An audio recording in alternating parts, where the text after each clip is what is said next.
Dan apakah PWI LS ini akan menjadi ancaman bagi pengurus PBNU atau orang NU?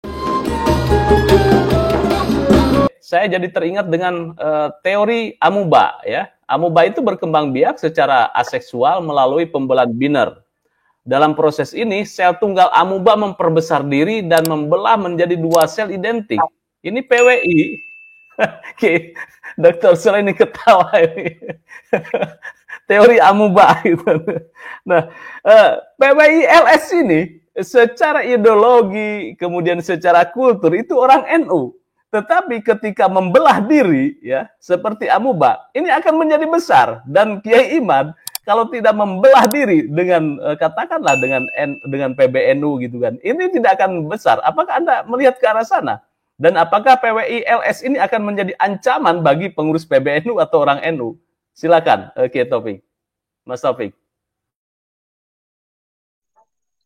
Terima kasih. Assalamualaikum warahmatullahi wabarakatuh. Alhamdulillah pada malam hari ini saya bisa bersilaturahim di sebuah podcast yang insya Allah sangat bermakna. Pertama saya ucapkan selamat malam kepada sahabat saya Pak Saleh Basari dan Pak Kiai Ubaidillah yang bukan Pak Alwi. Mas Yusuf ya selaku podcaster yang luar biasa aktif.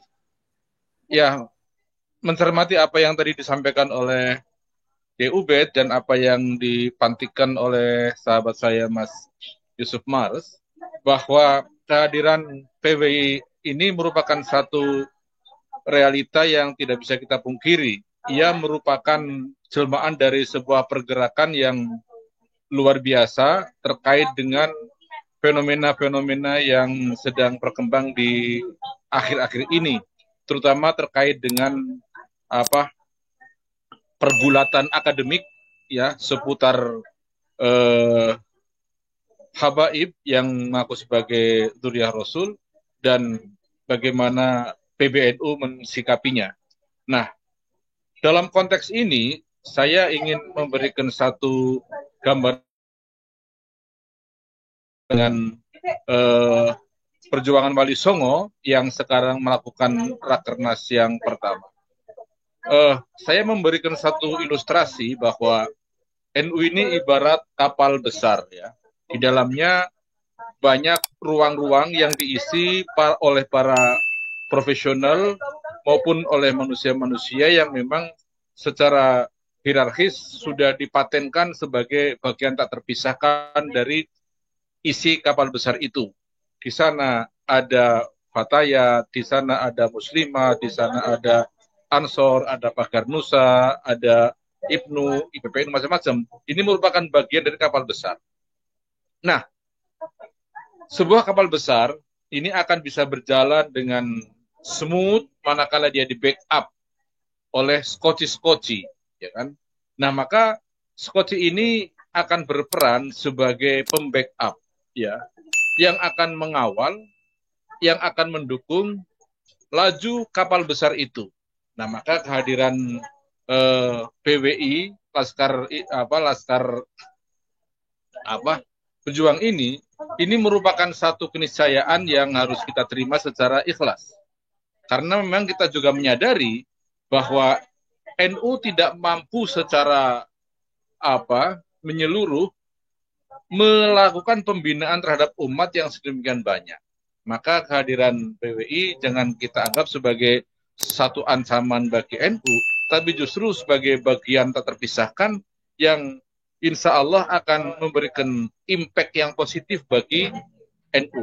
Nah, saya gambarkan peristiwa kemarin dan hari ini yang ada di Banten, ini merupakan satu pergerakan yang semestinya harus dinilai positif oleh PBNU, di mana anak-anak NU yang tersebar di sekian banyak aktivitas, ya, ini masih dalam ke-NU-annya dan tidak akan pernah kemana-mana. Ya. Justru kebesaran PWI nanti diharapkan bisa melakukan penguatan, ya, arah kebijakan organisasi ini. Karena apa? Rekomendasi strategis Rakernas pertama ini diharapkan mampu menyentuh isu-isu besar terkait dengan keumatan, keagamaan, sosial, dan politik. Yang ini akan memperkuat peran NU sebagai ormas Islam yang berpengaruh. Ini minimal. Nah, selanjutnya ini akan mampu membantu konsolidasi internal NU. Karena apa? Kebesaran NU sebagai ormas terbesar di Indonesia atau bahkan di dunia, ini kan perlu ada kekuatan konsolidatif yang tidak hanya dilakukan oleh internal pengurus PBNU. Terlalu jumawa kalau PBNU bicara bahwa semuanya akan bisa diselesaikan oleh pengurus PBNU. Terlalu jumawa. Nah, oleh karenanya kita harus menangkap sebuah realita bahwa banyak garapan-garapan yang belum tersentuh oleh PBNU. Nah, maka di sini kehadiran PWI ini diharapkan sebagai bagian tak terpisahkan yang akan mampu membantu konsolidasi NU yang, mohon maaf, hari ini lagi dalam kondisi tercabik-cabik, apalagi dengan munculnya gelora pemikiran Kiai Imaduddin terkait dengan Pak Alawi dan seterusnya. Ini kan publik menghantam sedemikian rupa atas sikap PBNU yang kurang rasional, yang kurang responsif. Dia hanya mengandalkan ya sikap husnudzon yang saya kira sangat rentan dan sudah terpatahkan oleh kebenaran akademik yang diusung oleh tesis Kiai Imaduddin. Nah, di sini kehadiran PWI akan membantu ya mempercepat proses konsolidasi NU. Ini kalau kita bisa memandang secara positif. Jangan menilai ini sebagai ancaman, sehingga justru akan melahirkan sebuah kerentanan akan nilai konsolidasi NU itu sendiri. Selanjutnya, pemikiran-pemikiran yang insya Allah dikembangkan oleh PWI, yang kebetulan di dalamnya ada orang tua yang hadir di sana. Ya, kebetulan Abuya Muhtadi juga sebagai sesepuh, dan Pak Dudung juga hadir dalam penutupan tadi sore, dan saya kira Pak Dudung akan memberikan arahan yang konstruktif untuk PWI ke depan. Dan tidak akan pernah mengadu domba antara PWI dengan PBNU dan seterusnya, tidak. Karena beliau seorang negarawan yang saya kira sangat berkepentingan untuk menyatukan kekuatan bangsa ini agar tidak centang berenang, tetapi benar-benar solid. Apalagi sekarang ya komunitas yang sedemikian masif yang berada pada ranah PWI ini juga harus kita akomodasi dengan baik. Jangan kita anggap sebagai sebuah ancaman yang harus kita hantam, harus kita musuhi, harus kita dan seterusnya. Jadi PBNU harus memandang bahwa kehadiran Pak Dudung di sana, kehadiran Buya Muhtadi di sana, ini merupakan sesuatu yang positif, ya, agar anak-anak kita yang di sana, sahabat kita yang di sana, dan semua orang yang di sana ini betul-betul masih dalam satu koridor kebersamaan Nahdlatul Ulama. Nah, maka dalam konteks kebangsaan, ini kehadiran PWI ini menjadi bagian yang tak terpisahkan dari NU yang sekarang lagi mengawal isu-isu nasional, isu-isu politik yang sedemikian luar biasa. Nah, selanjutnya PWI ini merupakan bagian penghantar langsung dari misi besar NU yang akan membumikan pemikiran Gus Dur dan proses satu nilai kebangsaan yang lebih dalam tradisi berdakwah. Bahwa PWI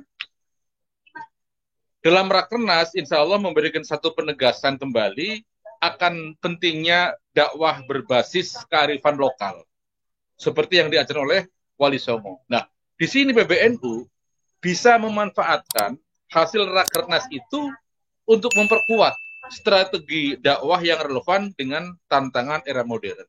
Ini nilai-nilai positif. Dan yang terakhir, bahwa Rakernas PWI ini akan menghasilkan program-program konkret seperti pemberdayaan ekonomi, pendidikan, atau teknologi.